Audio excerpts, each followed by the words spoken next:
잘 아시는 글자 이게 뭐죠? 서울경자예요. 서울경인데 이거 클 경자도 됩니다. 그래서 이 자가 들어오면 서울의 뜻도 있지만 자해를 할 때는 되게 크다의 뜻으로 자해가 많이 돼요. 네. 요게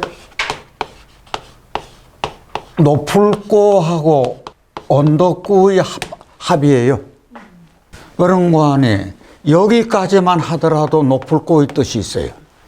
이제 요 아래에 있는 요것이 이 언덕구가 저렇게 간 거거든요. 그러면 높은 언덕에 지은 궁성이 있는 서울이라는 얘기거든요. 그러면 우리 한자에서 저 서울과 시골 그러면 뭐죠? 경양이죠. 그러면 경양각지라는 말 있죠? 경양신문도 있어요. 서울로 올라가는 걸 뭐라 그래요? 상경한다 그래요. 그러면 시골에 귀향을 했다가 다시 서울로 올라가요, 되돌아가요. 그걸 뭐라 그래요? 귀경이라 그러잖아요. 그래서 저 귀성길, 귀향길, 귀경길. 자, 이거 뭐죠? 고래경자요. 그러면 여기서 서울경으로 썼을라나요? 클경으로 썼을라나요? 클경으로 썼겠죠. 그 고래가 어느 만큼 크다 생각했어요? 서울에 있는 궁성만큼 큰 대골만큼 큰 물고기라는 얘기지. 그러면 저희 고래잡이 배를 뭐라 그러죠? 포경선. 그렇게 하는 업을 포경업.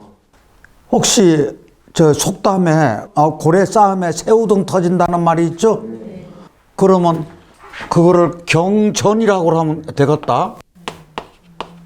그러면 새우가 뭐죠? 하자요. 새우 하자요. 새우가 죽는다 그거요. 고래 싸움에 경투하사 해도 되고 경전하사 해도 되고. 이것은 사람 이름자에 쓰면 굉장히 좋은 글자입니다. 벌써 이게 꼭 무토라고 하기는 그렇지만 이게 무토의 성분도 다분히 들어있는 거잖아요. 굳셀경자예요. 왜 굳세다의 뜻이 들어왔을까요? 사람은 남은 어디로 보내고? 마른 남은 어디서? 제주도로.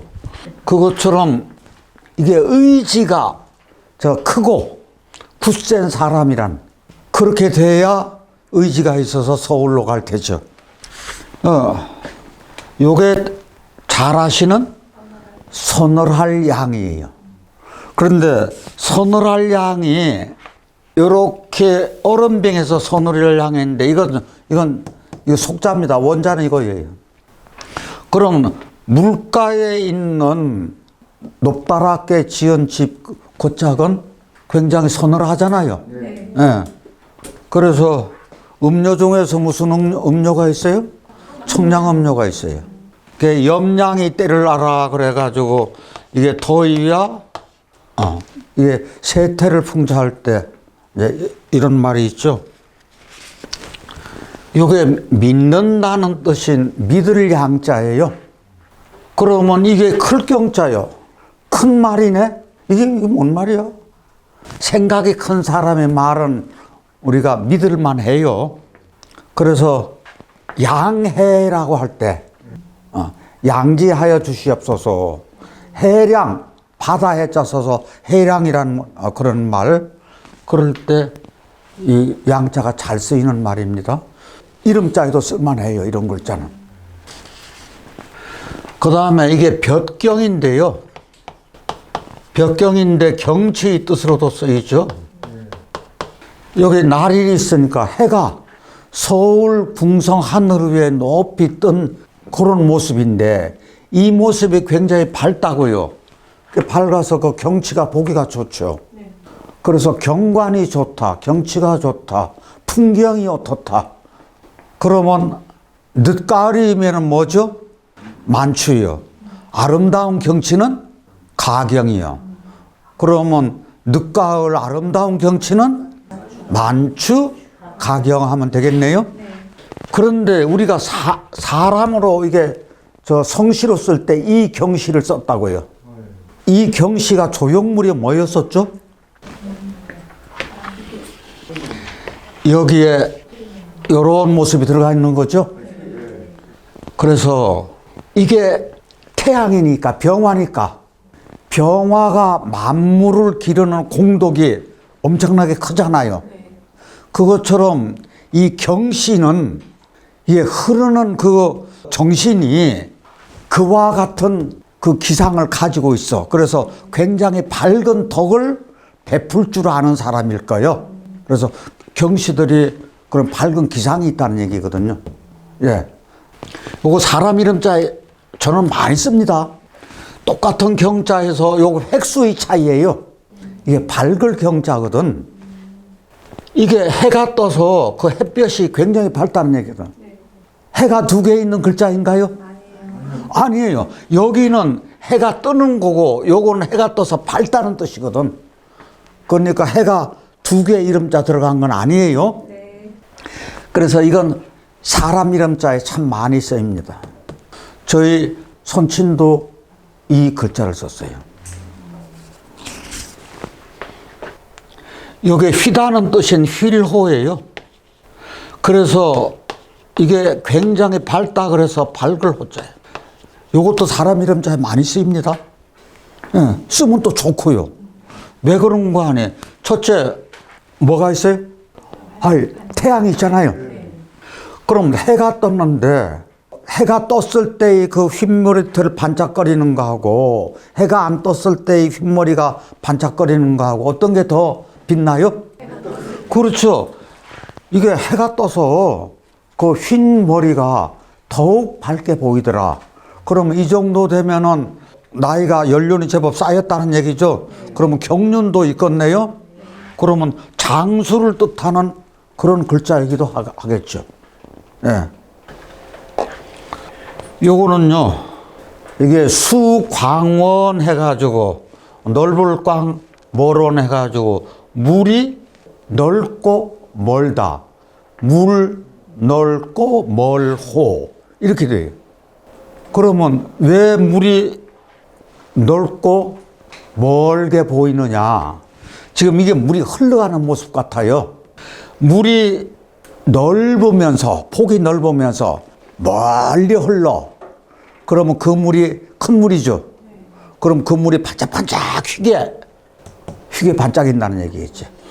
그러면 이게 수를 썼을 때 이름자에 이런 호가 굉장히 잘 어울릴 테죠. 네. 저희 저 부수자인데요. 요게 부수 명칭이 뭐죠? 터럭삼, 빛날삼, 문이삼.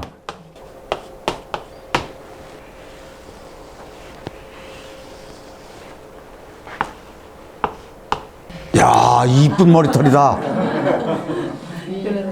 그렇죠? 지금들은 이렇게 머리를 가진 사람이 없어요. 전부 다 머리가 저 벼락을 맞아가지고, 예, 예, 다 뽀글뽀글 하잖아요. 저렇게 옛날에는요, 염색이 없었잖아요. 그래서 치렁치렁하는 3단 같은 머리채라는 말을 저희 썼거든. 그래서 이게 반짝반짝 거린다는 얘기거든요. 그 문제는 이 글자가 들어가면은 어떤 뜻의 글자가 오느냐 그거요. 핵심이 그거거든요. 이게 이제 빛나다 이 뜻이 있어요. 빛날 때 이 글자가 들어가. 이게 검은 머리털이잖아요. 빛나다인데 그러면 빛나는데 꼭 빛나는 것만 쓰느냐? 아니요. 물체의 반사. 이게 여러분들 이 글자가 보이는 건 무엇 때문에 그래요? 빛이 반사돼서 보여요. 그래서 어떤 물체의 반사작용. 그럼 물체의 반사만 그러냐? 소리의 반사. 음악소리, 물결소리, 북소리. 소리의 반사. 예. 그렇게 하면서 얼굴이 반짝반짝 빛나는 것도 되고, 태양이 반짝이는 것도 되고. 그래서 이 글자가 들어가면 빛나다, 우리 빛나다 하고 같이 쓸 수 있는 모든 말을 다 동원 한번 해보세요. 어떤 말이 있어요? 빛나다, 곱다, 아름답다, 문해진다, 문해진다, 문채나다. 이런 모든 뜻의 글자가 들어간다고. 그럼 만약에 이름자에 이게 들어간 이름자는 하나같이 좋을까요, 나쁠까요? 다 좋아요. 그래서 저게 들어가서 나쁜 글자 나오는 게 없어요. 왜? 이런 뜻이 있기 때문에. 그래서 저희 요거는 특별히 이름자 이런 글씨 들어가면 굉장히 좋으네. 그러면 이 벽경경치경에 뭐가 들어갔어요? 빛나다, 아름답다가 들어갔어. 그래서 이게 그림자 영자라. 그러면 어떻게 해서 이게 그림자요? 이게 햇볕이잖아요. 햇볕에 의해 아롱지는 그림자 이렇게 생각하면 돼요. 자, 그랬을 때 요렇게 있는 요거는 그림자인데 요거는 저희 잘 아시는 뭐예요? 형상형자요. 그 형상이 현재 형편이 어떠냐? 그래서 형편형자요. 그래서 우리가 영형이라고 한다. 그러면 이것은 왜 형상이라는 말이 나왔는고 하니? 다시 우물정. 이게 우물틀이라고요. 나무로 우물틀을 짜가지고 거기에 물이 고여. 그러면 그 물이 반짝반짝 풍성하고 곱고 예쁘고 보인다는 얘기거든.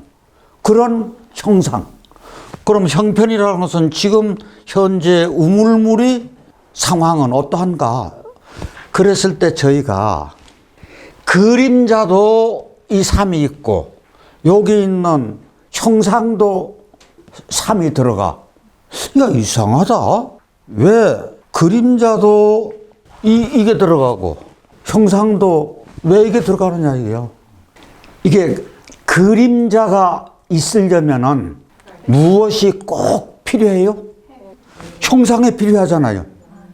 그림자가 생기려면 형상이 따라다녀야 되잖아. 그럼 바꿔서 얘기해. 저 형상이 있으면 그림자는 따라가는 거예요. 그렇죠? 그래서 이럴 때 우리가 쓰이는 말이 영형이 있어요. 영형이 서로 따라 같이 붙어 다닌다는 얘기지. 이렇기 때문에 요게 토록삼이 들어간다고요. 그러면은 형상이라고 하는 것은 형상이 그 빛이 반사되어야 되잖아. 반사되려고 하니까 또 무엇이 필요해? 이 삼이 필요하더라고요. 그 반사되어야 보이니까. 그래서 우리가 이럴 때는 형하고 영하고 서로 같아. 형이 예를 들어서 형상이 네모라 하면 그림자도 네모가 나와야지. 이게 원이라 하면 그림자도 원이 나와야지. 다른 게 나오면 안 되잖아요. 그러니까 형형상도. 여기서 저희 알 수 있는 것이 대개 무엇이 먼저 오면 무엇이 뒤에 따라오게 되어 있는 건데 그림자하고 형상은 앞뒤 순서 없이 올 수 있네? 그렇죠? 같이 영형상수. 우리가 부창부수 할 때 이 숫자 쓰는 거랑 똑같아. 그러면 남편하고 아내하고 이게 부창부수가 돼야지. 아닌가요? 바늘 가는데 실 당연히 따라가야지. 그래서 형과 영이 같은 저 삼을 공유한다는 거예요. 그랬을 때 가끔 가다가 터무니없는 생각을 해요. 시쳇말로 얘기하면 동창 두드리는 생각을 많이 한다 그거예요. 왜 그럴까? 왜일까라는 말을 저는 끊임없이 반복하거든요. 그 많은 형상 중에 모양 꼴을 나타낼 때 꼴이라고 하면은 사람이 반짝반짝 빛나는 거 이렇게 해놓고 이걸 형상형이라고 하면 안 되나? 그렇죠? 아니면 낙이 몸기 내가 반짝반짝 빛난다고 해서 요렇게 쓰면 안 되나? 이렇게 생각을 해볼 수 있다. 왜 하필이면은 이거를 택했을까라는 얘기요. 그랬을 때 아까 이 글자가 우물정이라 그랬죠. 우물정에다가 이게 이렇게 붙여. 그러면 우물이 빛난다, 우물이 아름답다. 이것은 그 우물이 물의 역할을 어떻게 하는 거예요? 물의 역할을 다 하는 거잖아요. 그랬을 때 이게 우물이라고 칭할 수 있는 거지. 그러면 여기서 야, 대표적으로 물의 형상을 나타내는 대표적인 글자네? 이렇게 유추해 볼 수가 있어요. 우리가 그렇다고 하면은 물은 생명의 원천이죠. 아니요. 저희 물은 생명의 원천이 될 수밖에 없어. 이게 저희들 어디에서 나타나요? 물이 생명의 원천이라는 게 어디서 나타나요? 조심 말씀하세요. 상선약수. 노자의 상선약수. 노자의 상선약수가 최고의 선은 물과 같아. 또 없나요? 예, 하도 일육수요. 일육수라 그랬어요. 그러면 여기서 뭐가 나오는 거네? 수와 목금토가 나와. 다시 일육수, 이칠화, 삼팔목, 사구금, 오십토, 1, 2, 3, 4, 5요. 그랬을 때 1이 일수니까 그 다음에 수가 있으면 그 다음번에 나오는 게 뭐가 돼야 된다고요? 아유, 뭐예요? 이칠화니까 화잖아요. 그럼 벌써 저희들 수화기지네? 아니 주요 괴로 얘기하면 이게 말하자면 수화기제라고. 그러면 수와 화가 우리 명리 쪽으로는 조우죠. 조우가 됐을 때 생명체의 목이 나타난다. 목이 나타나면 그 다음에 결실이 돼야지. 그 다음에 토가 중화작용을 해서 생산을 또 해야지. 그래서 요것은 생명 탄생하는 순서라고. 그런데 우리가 목화토금수는 별자리가 운행하는 거지. 그래 봄, 여름, 가을, 겨울 이렇게. 그게 목화토금수잖아요. 그랬을 때 우리가 일이 생명의 원천이 돼서 요 우물정을 형상형으로 썼을 거다. 그 얘기지. 그러면 이거 하나만 예시를 든다면은 생명의 원천 되기가 조금 그래. 그럼 다른 예시는 또 없을까? 물은 흔히 오상 중에서 뭐죠? 오상 중에 지혜를 나타내잖아요.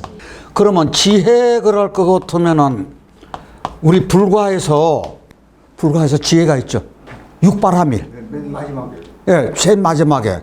그러면 저희들 잘 아시는 거니까 육바라밀 저 순서대로 해보자고요. 제일 처음에 뭐죠? 보시요. 그 다음에 계율직 해야죠. 그 다음에요? 참아야죠. 그 다음에 노력해야죠. 정진해야죠. 그 다음에 여기에 들어서 해야죠. 선정이요. 그래서 마지막에 이게 지혜라고요. 이 지혜가 반야잖아요. 그래서 육바라밀 하기도 하고 육반야라고도 하는 말을 쓰거든. 그러면 이게 해탈한다는 얘기인데 깨달음이라고요. 이 명리 공부하면서 지금 어떤 단계에 들어와 있나요? 저는 저희 분들요, 이 문턱에는 들어와 있다고 봐요. 아닌가요? 아니, 들어와 있습니다. 이런 쪽에서 공부하는 분들, 지혜를 기르기 위한 이 공부하는 분들이 여러분들은 선택됐기 때문에 이 공부하는 거예요. 그러니까 이거 문턱에 들어와 있죠. 그래서 이 지혜가 물이라고요. 그러면 이 정자 쓴 게 맞네. 저희들 주요 궤에 이 우물정자 정궤가 있습니다. 그것이 어떤 거죠? 자, 요것이 궤가 무슨 궤죠? 음이 있고 위에 바람이 살랑살랑 잘 불어다니는 거 가볍게. 풍이요.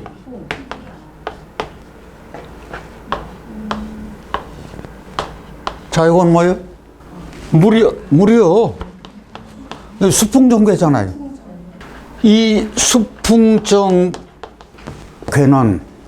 이 수풍정궤거든.